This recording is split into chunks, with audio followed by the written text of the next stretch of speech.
Hey guys, we know all you athletes out there battle sprains and strains throughout your athletic season. Today we're going to show you how to kinesio tape some of the most common injuries that we see in sports. We're going to do a hip flexor strain today and we're going to use kinesio tape. We're going to use the kinesio tape to facilitate the muscle action so that it takes strain and stress off the muscle that's injured, okay? So anytime we're using kinesio tape, you want to make sure you get a good brand that has a good fingerprint technology on the back so that it stretches with all the skin. What we want to do is we want to put the muscle that's involved on a full stretch like this so that that tape facilitates the action of that hip flexor coming back up. And we're going to use some terms here that we're going to go over in another video, but we're going to create an anchor point where we're tearing that first inch or so off of the tab of the tape. And here you can kind of see that fingerprint technology that I'm talking about.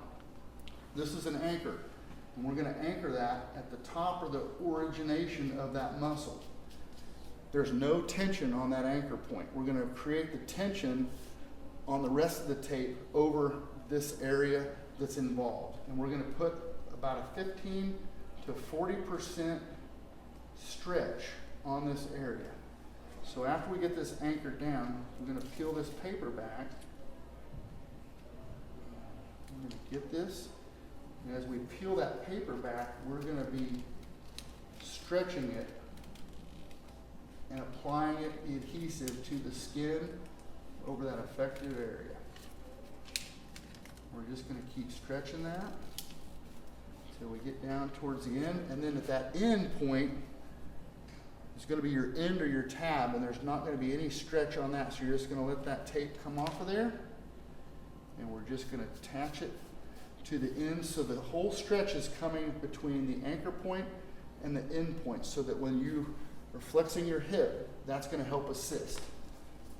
Normally when you're dealing with the hip flexor or some injuries of the quad, you're going to have a specific area of tenderness that's hurting, and in order to support that a little bit more, we're going to take a small piece of kinesio tape, 3, 4, 5 inches.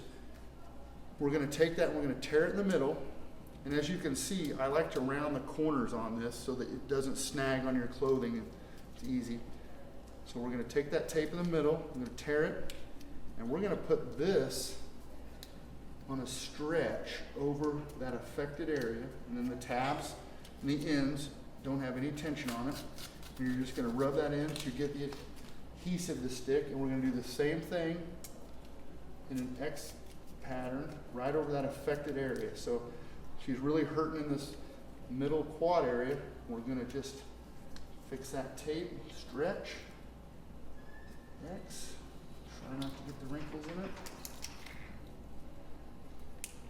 Big stretch, and then that tab, down, stretch here, tab. So now that tissue is being pulled over the affected area, and then when you're running, this is going to help assist and hip flex that hip. Now the best way to start taking this stuff off after you can shower in it, but once you get it anchored down, you want to rub it so the adhesive sticks to that skin. You get it wet, do whatever. Now the best way to peel this tape off when you're done, rather than just rip it off, put pressure on the tape and just start peeling it back as you apply pressure to the tape. Easy way to do it. Same thing here, just reverse order. You're putting pressure on it. Same thing here. After you're done playing, you take it off, or you can wear it all night if it helps. Just use that skin there. That's perfect. Now, if you're one of those athletes that have really hairy legs, these things may not stick very well to you, so you may need to shave the area that you're putting the tape over so that you get maximal adhesion so that the tape can actually work to facilitate that muscle performance for you. Hope that helps. Leave some comments if you want to see some other taping things, and make sure you subscribe to our channel.